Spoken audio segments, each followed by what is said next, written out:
Olá, alunos da Escola Tuiuti, tudo bem com vocês? Professor Wagner Chaves, de Geografia, trazendo mais uma aula. E hoje nós vamos fazer a nossa correção da avaliação.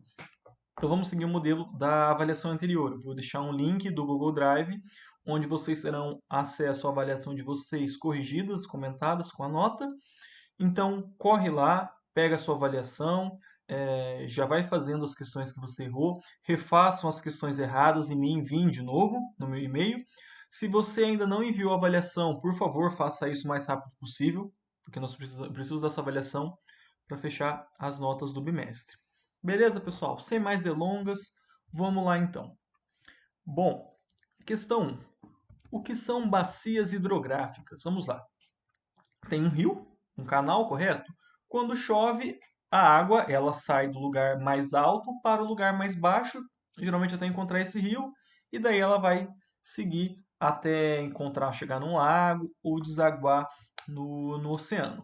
Bom, toda a área de captação de um rio, ou seja, toda a área em que chove e essa água vai escoar para um rio, é uma bacia hidrográfica. E a bacia hidrográfica é delimitada pelo quê? Pelo divisor de águas ou pelo interflúvio, que é a parte mais alta do relevo. Então tem uma montanha, vai chover, parte da água vem para cá, parte da água para cá. Divisor de águas. Aqui é uma bacia hidrográfica, aqui outra bacia hidrográfica, tá? Então toda a área de captação de água de um rio é uma bacia hidrográfica. Então, lembrando, nós temos bacias pequenas, como por exemplo a bacia do Rio Cleópatra, aqui em Maringá. Tem bacia do Rio Pirapó, que é uma bacia que pega mais da metade da cidade, que inicia lá em Umuarama, uma bacia um pouquinho maior. Bacia do Rio Ivaí, bacia do Rio Paranapanema, bacia do Rio Paraná. Cada rio é uma bacia hidrográfica. E na medida que ele é um afluente de um rio maior, essa bacia ela vai se aumentando. Então, pode existir uma bacia hidrográfica dentro de uma bacia hidrográfica maior ainda, beleza? E a questão 2 nesse mesmo assunto, qual a importância de se estudar bacias hidrográficas? Bom, pessoal, a gente estuda a bacia hidrográfica para fazer uma administração da água, para fazer uma gestão desses recursos hídricos. Então, por exemplo, como que a gente sabe o quanto está chovendo no rio? Então, a gente pega toda essa bacia hidrográfica, faz pontos de coleta e vê se está chovendo. Então, às vezes está chovendo em uma parte da bacia, não está chovendo na outra. Então, por exemplo, bacia do Rio Pirapó aqui em Maringá. Pode estar chovendo aqui em Maringá, mas em outra cidade não vai estar chovendo. Então a gestão da água ela tem que ser compartilhada, porque uma parte da bacia pode estar ok, a outra pode estar sofrendo com a seca. Quando a gente fala de uma bacia grande, como a bacia do Rio Paraná, que envolve outras pequenas bacias, isso é extremamente importante, porque vai incidir no volume de água que vai chegar, por exemplo, lá em Foz do Iguaçu, nas cataratas ou na usina hidrelétrica de Itaipu. Então, a gente tem que saber o quanto que está chovendo nessas bacias hidrográficas menores para poder fazer a gestão de toda a água. Opa, a gente tem que abrir as comportas e deixar mais água ir embora, a gente tem que fazer uma política de racionamento de água, porque tá chovendo pouco e as pessoas estão gastando muita água. A gente sabe disso através do estudo da bacia hidrográfica. Então não é só olhar para o rio e falar, olha, ele está alto, olha, ele está baixo. Não, é acompanhar todo o sistema de captação da bacia hidrográfica. Beleza? Então, questão 1 e 2 respondidas. Vamos para a questão 3. O que são águas subterrâneas e aquíferos? Essa água é potável e quais os cuidados que devemos ter com ela? Bom, pessoal, aquíferos ou águas subterrâneas são formações geológicas. Então, a gente viu o ciclo da água, ela cai através da chuva, a precipitação, né? Parte escoa para os rios, parte a natureza pega, as árvores, por exemplo, as plantas, e uma parte ela infiltra no solo, até ela encontrar uma barreira impermeável, uma rocha impermeável, ou seja, uma rocha que vai fazer com que essa água pare, que ela não desça mais. Essa água ela vai se acumulando então em cima dessa rocha impermeável e vai formando o nível freático, vai formando os aquíferos e essa água subterrânea. Ela é potável? Sim, ela é potável. Boa parte da água doce do mundo estão localizadas nesses aquíferos e águas subterrâneas. Agora, qual a atenção que a gente deve ter com ele? Essa água, ela está confinada, ela não está reciclando igual a água do rio. Lembra que eu falei para vocês que o rio Tietê passa em São Paulo, joga um lixo, joga um esgoto, é um rio morto, e ele sai de São Paulo ali uns 100 quilômetros, ele já está renovado, está um rio limpo. A água ela vai se renovando, desde que você não fica jogando esgoto e entulho em todo o curso dele. Mas se você, a tendência do rio, se você mantém ele limpo, é ele se reciclando e ir limpando. Água confinada não. Se ela é contaminada, ela não vai se reciclar. E a água subterrânea é muito fácil de ser contaminada por contaminação do solo, quando a gente joga pesticida, veneno na lavoura e não toma os devidos cuidados, ou quando a gente, por exemplo, não tem saneamento básico, quando a gente tem fossas. Então, o que que é uma fossa? Fossa é para onde vai todo o nosso dejeto. Então, a nossa privada vai para a fossa, gordura da nossa cozinha vai para a fossa, e se ela não tem nenhum cuidado, e a maioria das fossas não tem nenhuma, exceto das casas novas, né? Ou em lugares que tem rede de esgoto, ela não tem nenhum preparo. Então, ela cai lá no solo, começa a infiltrar e vai contaminar essa água que nós temos. Então, nós temos que tomar muito cuidado com essas águas de aquífero e águas de subterrâneas, porque se a gente contaminar elas, é muito difícil de limpar. Ela não é uma água que se recicla naturalmente, ela está confinada. Então, ela é potável? É, mas as chances delas ser contaminadas é muito alta também. Beleza? Partindo então para a questão 4 sobre bacias hidrográficas do Brasil. Considere V para verdadeiro, F para falso. Então vamos lá. A. A bacia do Paraguai compõe parte do bioma Pantanal? Verdadeiro. Lembrando, pessoal, Pantanal se estende pelo Paraguai também. E o principal rio é o rio Paraguai, um rio de planície. E ele é um rio que inunda. Tanto que o Paraguai usa bastante esse rio para fazer o seu transporte de carga, o transporte hidroviário. Beleza? B. Então, resposta A verdadeira, né? B. A bacia Tocantins-Araguaia é a maior bacia hidrográfica exclusivamente brasileira? Verdadeira também. Ela nasce ali no Planalto Central e vai até a região norte. Tem bacias maiores do Brasil? Bacia Amazônica é maior. Porém, a bacia amazônica ela pega outros países também. Então, ela não é exclusivamente brasileira. Exclusivamente brasileira, Tocantins, Araguaia. C. É na Bacia do São Francisco que encontramos as principais usinas hidrelétricas do Brasil? Falso. O Rio São Francisco é o maior rio brasileiro, que nasce no Brasil e deságua no Brasil. É um importante rio para o Nordeste, tem um monte de barragem, tem um monte de hidrelétrica, mas não é nem de longe a principal bacia hidrográfica produtora de energia elétrica, tá? A principal bacia hidrográfica que produz eletricidade é a bacia do Rio Paraná. Se eu não me engano, só o Rio Ivaí que não tem usina hidrelétrica. Todos os outros têm usinas hidrelétricas, porque região sul e sudeste é a região mais industrializada do país, que mais necessita de energia elétrica. Então, a bacia do Rio Paraná, a bacia que mais tem usinas hidrelétricas do Brasil. Tá? Então, resposta falsa. D. A bacia amazônica é a maior bacia hidrográfica do mundo, tanto em área de captação quanto em volume de água.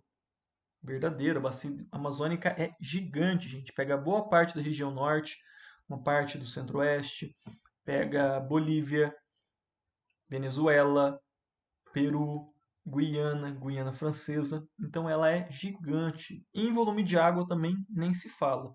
Ela surge lá nos Andes com o degelo, então o gelo derretendo, pinguinho, pinguinho, pinguinho, e forma o rio mais caudaloso do mundo, o rio com maior volume de água, que é o rio Amazonas e todos os seus afluentes. Madeira, Negro, Solimões, todos esses rios aí formando a bacia amazônica. Então, resposta verdadeira. E por último, E. Rios perenes são aqueles rios que secam durante a estação seca. Não, o nome disso é rio intermitente. Rio intermitente são aqueles rios que nós temos no Nordeste brasileiro, onde no período da seca eles simplesmente somem. Você nem parece que tem um rio lá.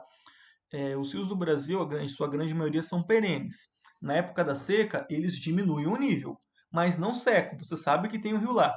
Rio intermitente é esse rio que seca. Então, resposta falsa. Beleza? Vamos então, questão 5. O que é êxodo rural e como ele ocorre? Êxodo rural, pessoal, como está até na Bíblia, é a fuga de um lugar. Então, o êxodo bíblico é a saída de Moisés do Egito. Êxodo rural é quando a população do campo sai do campo em direção à cidade. Muitas pessoas colocaram que eles saem em busca de novas oportunidades, de melhor qualidade de vida. Nem sempre, tá? E aqui entra a segunda parte da resposta. Muitas vezes o êxodo rural ocorre pela expulsão do trabalhador da terra. Então, quando chega, por exemplo, um novo maquinário, plantadeiras, colheitadeiras, e você dispensa o trabalho braçal, o trabalho manual. Então, as pessoas elas têm que sair do campo, porque não tem terra para trabalhar, e eles acabam indo para a cidade. Na cidade eles vão ter uma vida melhor? Pode ser que sim, pode ser que não. Quais as chances de trabalho que uma boia fria analfabeto vai conseguir aqui na cidade? Vai conseguir trabalhar na construção civil, em algumas coisas que não têm qualificação. Então, não necessariamente eles vão ter uma vida melhor na cidade. Tá? Inclusive, muitas pessoas que fazem parte desse êxodo rural não queriam sair do campo, mas elas têm que sair porque o campo ele foi mecanizado. Agora você tem tratores que fazem esse serviço manual e você não precisa mais dessa mão de obra. Então, ela sai do campo e vai para a cidade. Beleza? Questão bem fácil também. Questão 6. Relaciona os tipos de propriedade com as suas características. Então, nós temos lá minifúndio e latifúndio. Latifúndio, pessoal, lato, grande, imenso. Então, grandes propriedades. Minifúndio, minúsculo, pequena propriedade. E 5 ali características. Lembrando, em cada uma dessas características caberia ou a opção A ou a opção B. Então, algumas pessoas deixaram de marcar pensando que só teriam duas ou alguma que não se encaixavam, mas todas haveriam tanto a opção A ou B. Então, a primeira. Lote rural baseado na pequena propriedade, na agricultura familiar para a produção de alimentos. Qual a característica? B. Minifúndio. Próxima. Uso de alta tecnologia com maquinários agrícolas e sementes selecionadas. A. Latifúndio. Próxima. Produção de commodities. O que são commodities? Matérias-primas para exportação. Soja, milho, gado. Voltadas para o mercado externo. A também. Latifúndio. Próxima. Uso de técnica rudimentar como arado. A produtividade é baixa e a mão de obra é pouco qualificada. B. Minifúndio. E por último, a adoção da monocultura e dos sistemas de plantations. Monocultura, uma cultura. Plantation, uma área enorme com uma cultura só. Qual? Latifúndio. Beleza? Respondida também. Vamos a 7. Sobre a história da agricultura no Brasil, assinale as alternativas incorretas. Prestem bem atenção, incorretas. Então nós temos lá A. O Brasil possui um grande histórico de país agrícola. Verdadeiro, só a gente lembrar dos ciclos econômicos. Ciclo da cana-de-açúcar, ciclo do café, ciclo da erva mate, todos eles baseados na produção agrícola. E até hoje, soja, cana, milho, gado. País que tem no seu histórico muito presente a agricultura. B. O Estatuto do Trabalhador Rural permitiu que o trabalhador do campo tivesse benefícios semelhantes ao trabalhador da cidade? Verdadeiro. Então, por exemplo, criou a possibilidade da aposentadoria rural. Então, a gente viu em educação financeira a aposentadoria. Aposentadoria rural é outra coisa, tá? E ela está em vias de extinção porque quase nós não temos mais esse trabalhador rural, exceto um ou outro pequeno produtor, algum outro feirante. tá? Mas a ideia é estender aos trabalhadores do campo os mesmos benefícios que o trabalhador urbano tinha. Então, correta também. C. A agricultura familiar é aquela onde a atividade rural é tradição da família passada de geração em geração? Não, pessoal, não necessariamente, tá? A agricultura familiar, é aquela agricultura baseado no minifúndio, na pequena propriedade, produção de alimentos, onde a atividade ali é gerida pelos membros da família, pelos pais e pelos filhos, tá? Então, normalmente, ela pode ser passada de pai para filho, só que as características são outras.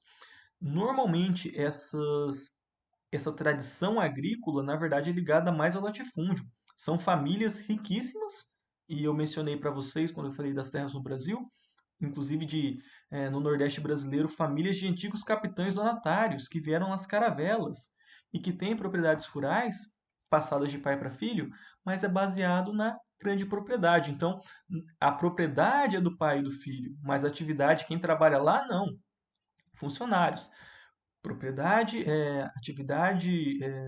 Agricultura familiar é quem trabalha nessa propriedade é a família, pais e filhos. Então, alternativa incorreta. Tá? Vocês assinalam ela aí. D.